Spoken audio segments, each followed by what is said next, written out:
All right. Good afternoon. Good evening, everyone. My name is Simon Aseno, and I come from Ghana.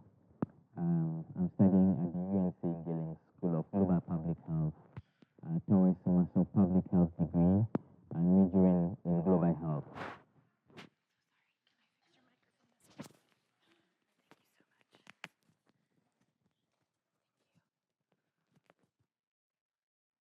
Thank you. And I'm a Rotary Peace Fellow, and today I am very excited to talk to you about the work that I did for my applied field experience in Zambia on pre-exposure prophylaxis for HIV prevention, the pursuit of peace within ourselves. So I'd like to start by telling you the burden of HIV as reported in 2020. 38 million people were affected with HIV in the year 2020. And 1.5 million of these new infections occurred in that year, of which 690,000 deaths occurred. In sub-Saharan Africa, 67% of all people living with HIV/AIDS actually live in the sub-Saharan Africa region. And in sub-Saharan Africa also, 2 in 3 people living with HIV/AIDS are women. There are main causes or sources of transmission of HIV.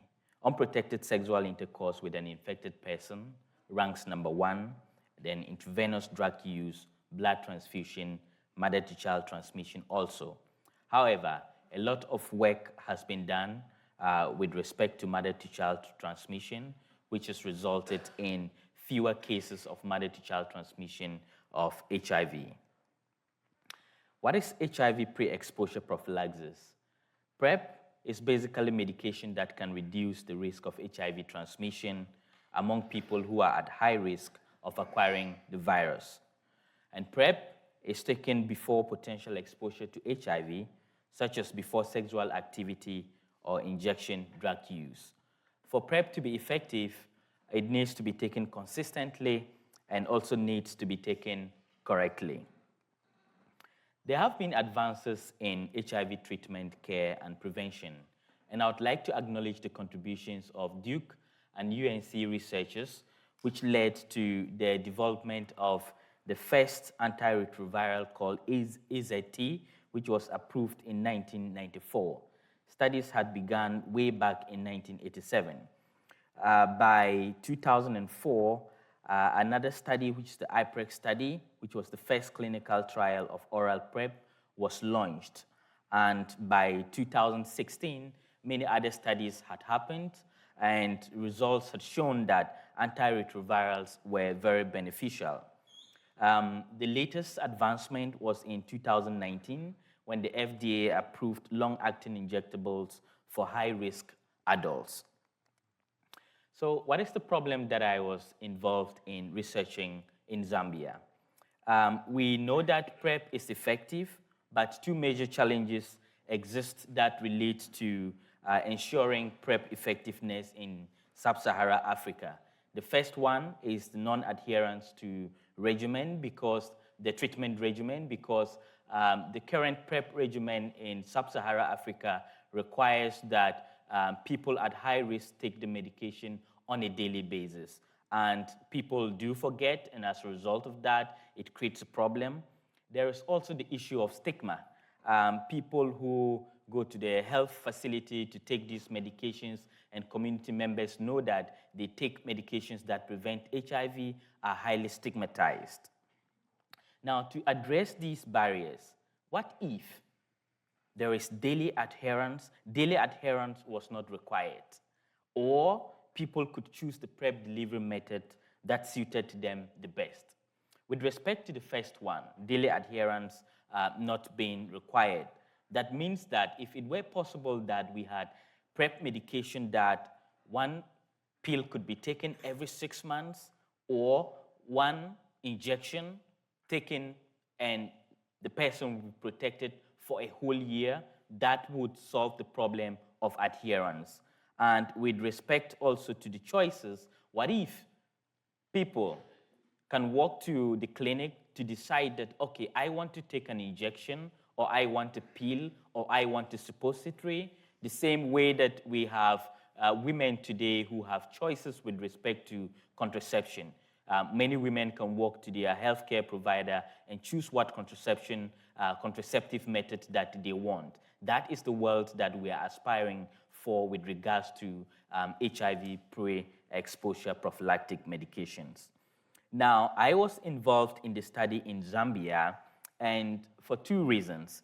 Zambia was highly and badly hit with the HIV pandemic.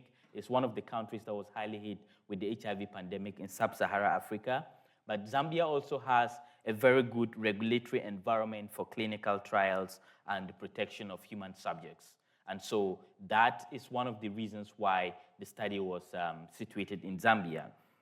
When I was in Zambia, I was involved with the development of the protocol and the submissions and correspondence with regulators and the IRBs. I was also involved in the training of research assistants as well as the development of research standard operating procedures. Now, the clinical trial is actually dubbed Evaluation of Open-Label PrEP Delivery and PrEP Preferences Among African Women. And the main objectives for the trial in Zambia is to evaluate young women's preferences for attributes of long-acting formulations of PrEP using a discrete choice experiment, and also to assess the acceptability of a patient-facing PrEP decision support tool to provide young women more informed choice about PrEP options. The trial design, it is a multi-year, multi-site cohort study, with the US being one site. There's also a site in Kenya, and then, of course, in South Africa and Zambia as well. And the study enrolls high-risk sexually active women in Zambia, and the primary outcome for the study in Zambia specifically is to determine the PrEP preferences for the studied population. It's very important to point out that other clinical trial sites are evaluating or studying to answer specific objectives. So for the Zambia site, the preferences was the main objective that that site was responsible for. Now, if this study is successful, it means that optimizing PrEP delivery to match women's preferences would contribute to inner peace. And I want to say that we often talk about peace, and we talk about peace between nations, but inner peace or personal peace is as equal in importance as peace between nations. And I think that if we are able to be successful with this study, it will help to reduce stigma and discrimination associated with daily HIV medication intake, and also post-traumatic stress disorder linked to HIV infection, which are drivers of trauma that many people face.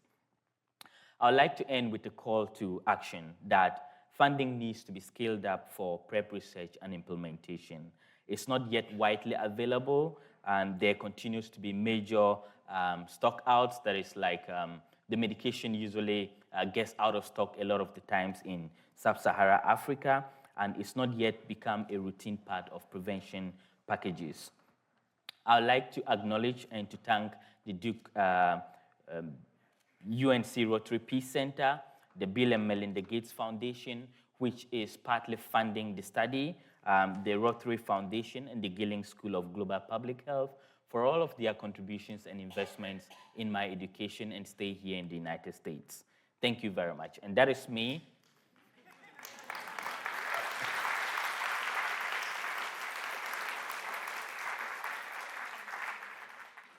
At one of the project sites in Kamwala Health Center in Zambia. Thank you so much.